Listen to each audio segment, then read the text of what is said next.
Hey everyone, it's Chris Clark with discgolf.law. Last year's European Open produced one of the most memorable and iconic moments of the 2023 season. For years, Hole 16 at the Beast has implemented a bunker rule, which forced players who missed the island green to re-throw from their previous lie, but did not punish OB shots with extra strokes. This year, the organizers of the European Open were forced to nerf the hole. They added drop zones and reverted to the standard OB rules. The disc golf community has reacted to this use with nearly universal disappointment. Why would they change a hole that created so much drama and intrigue? The answer lies in understanding the PDGA waiver process.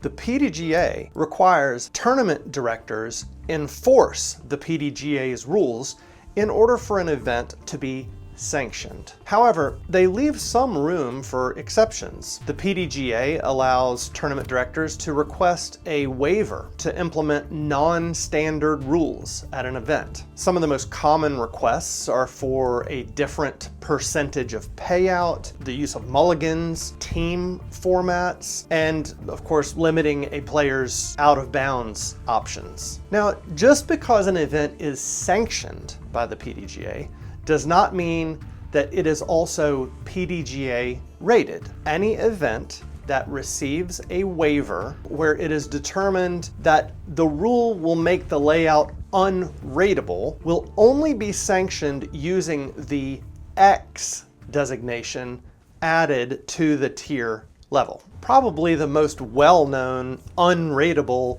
PDGA event is the USDGC, which has received an XM designation since 2014. Winthrop's legendary Hole 17 has a unique OB rule where players advance only with an inbounds lie on the green or after 3 out of bounds throws. This means round ratings at the USDGC are not included for calculating a player's overall rating. Now, the PDGA says on their website, any rule requiring players to re-throw from their previous lie after landing in a marked area with or without a penalty, such as island greens, throw in distance, bunker areas, etc., may also potentially be unrateable and must request a waiver. So we know the organizers of the European Open must have been requesting PDGA waivers to continue using the bunker rule for Hole 16. And tournament director Jussi Mieresma confirmed this in an appearance on Ultiworld's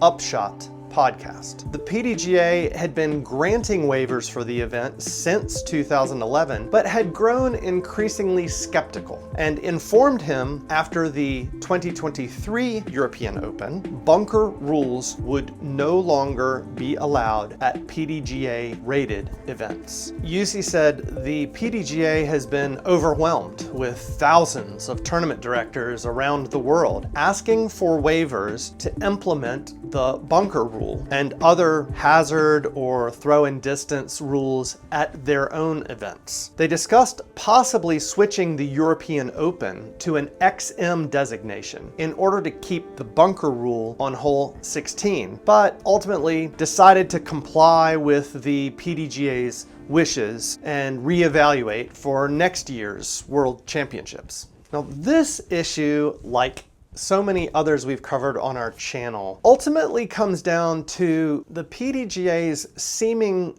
unwillingness to make distinctions between the professional and the amateur sides of the game. The PDGA majors and Disc Golf Pro Tour events are, above all else, an entertainment product that thousands of people pay to stream live. This change to Hole 16 at the Beast decreases the value of that product. If the PDGA doesn't want to grant waivers for the bunker rule at B tiers or C tiers, that's fine, and it's probably the right decision. But that shouldn't come at the expense of disc golf fans who missed out on the excitement and drama we got last year. Over the last decade or so, we've seen the PDGA's focus shift away from operating the professional circuit towards growth and amateur events. The Disc Golf Pro Tour has already absorbed the National Tour, and PDGA majors now stream exclusively on